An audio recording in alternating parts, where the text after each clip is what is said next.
Hi friends, this is Daljit Singh from DJ Ride and Track and welcome back to the channel. I have recently completed my Spiti Challenge Ride with my buddy and a very respected rider KPS Sethi. This was a spectacular Spiti ride as you can see in my background.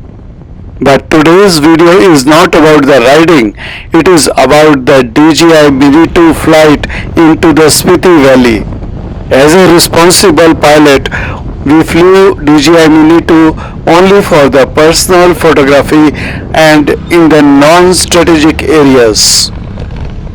This video showcases the beauty of the Spiti Valley on the one side and the landslides and rockfall areas of Spiti on the other side.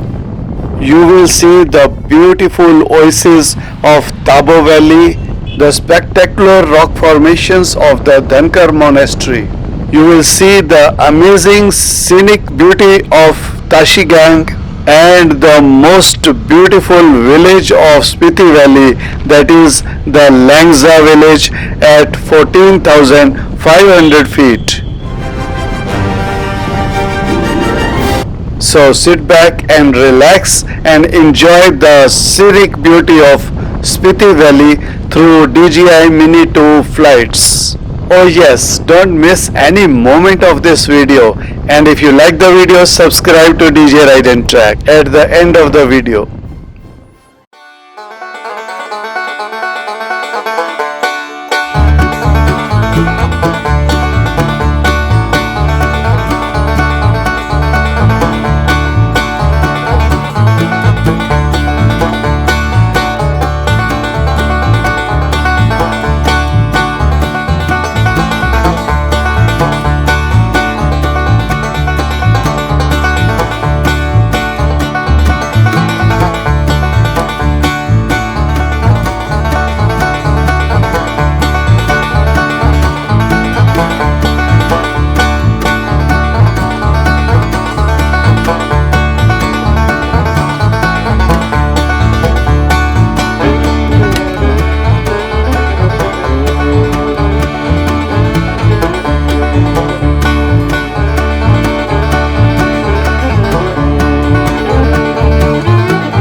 I hope you like this video. If you like, share your comments, give it a thumbs up and subscribe to DJ Ride and Track. Thank you for watching.